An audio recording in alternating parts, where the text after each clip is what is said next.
Recently, I was asked to clarify what seemed to be contradictions in my teachings.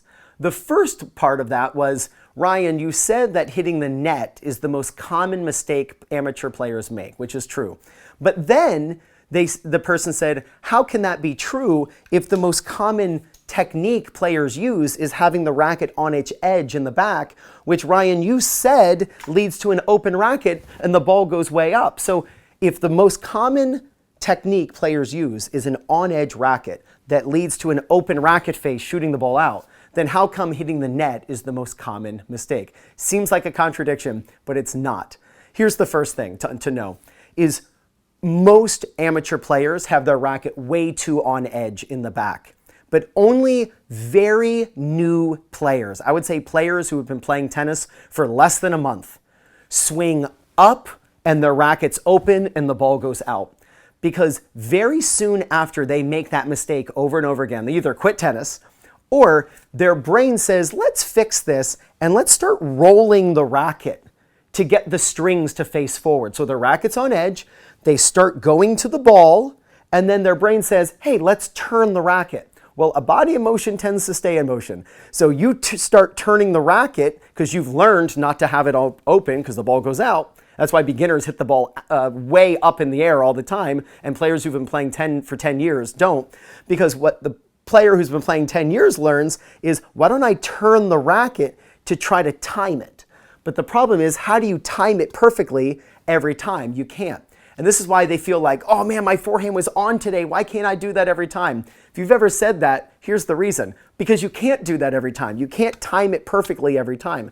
Sometimes you time it late, ball still goes out. Sometimes you turn it early and the ball goes into the net. Another reason, by the way, why players hit the net all the time is because they don't have an air target.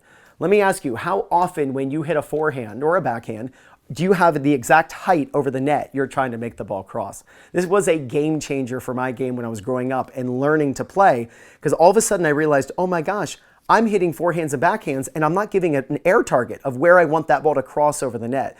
So what I tell people is hit a little higher over the net than you think you should. You'll notice your ball lands deeper, you keep your opponent back, and you hit the net a lot less.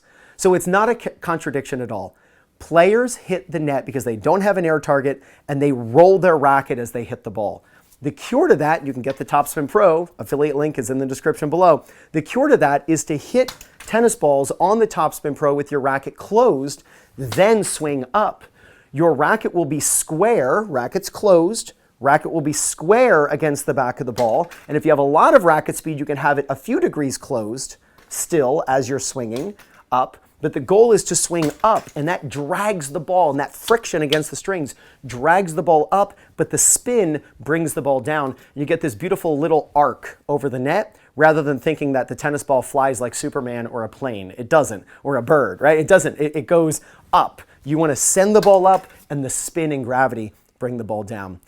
Thank you so much for the question. And if you have a question that you would like me to answer in an upcoming video, just put it in the comments below. I think it's really cool when we kind of have a little bit of a dialogue back and forth where I can answer your questions directly.